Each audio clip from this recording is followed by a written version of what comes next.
Hello, I'm Patrick Stump, class of 2002, and it's an honor to be speaking with you today.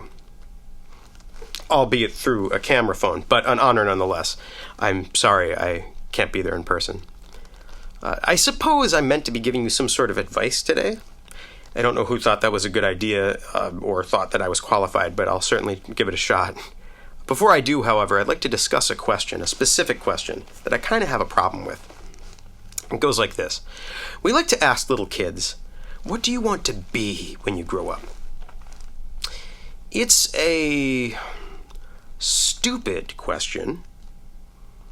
Now, obviously, there are no stupid questions, but what a stupid question. What do you want to be when you grow up? What do you want to be? What do you want to be? I'm sorry, we don't decide our states of being. We don't. You will be happy when your child says their first word. You will be angry at that guy in the Lexus who cuts you off in traffic. What a jerk. You will be tired if this speech goes on for way too long. In many ways, we are just observant passengers, riding the curves of our own states of being. Now, if I'm tasked in giving you any advice, the first half of it would be to just accept that now.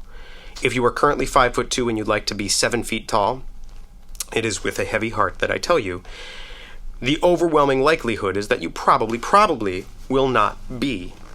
If you'd like to be a 17th century composer, you maybe, but you probably won't be. If you want to be the first person to set foot on Mars, there's a possibility. It's still, hasn't happened yet, but you have to be prepared for the likelihood of a life in which you will not be.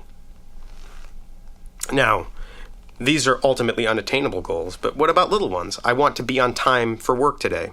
Traffic, that guy in the Lexus, I want to be well rested. Construction across the street wakes you up at 6:30. Why do they do it that early? What's the deal? Do they even do it that early? Am I just exaggerating? I don't know. The only thing we really need to be is ready. Ready to not live the exact versions of our dreams that we've planned out for ourselves, no matter how big or small. Now, this is because we have little choice in what we will be. I didn't choose to have a pleasant singing voice any more than I chose to have alarmingly sweaty hands. Now, there's a lot of pure, raw, unadulterated luck in what you will be. But let's not get too discouraged by that. That's just a poor craftsman blaming their tools. Don't let semantics fool you.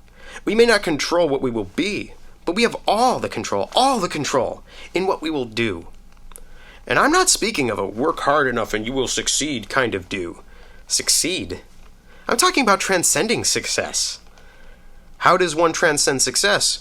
You do it by following what you want to do. What's so great about defining ourselves by what we are anyway? I am a firefighter. I am a teacher. I am a singer. Whatever happened to I fight fires, I teach, I sing? That sounds redundant, but you'd be surprised at how many professionals I've met in my career who have achieved their goal of being the exact thing they always dreamed they would be, only to find out that it requires doing something. So the second half of my advice, and the more important part, would be think about the do. Follow the do. Live for the do. Live for what you want to do. What you want to do may not make a lot of money. That's okay. What you want to do may not make a lot of sense to a lot of people. That's okay too. You'll hear a lot of people say, learn to enjoy what you do. It's backwards. They're asking you to settle. No. Reaffirm your belief in learning to do what you enjoy. Congratulations to everyone.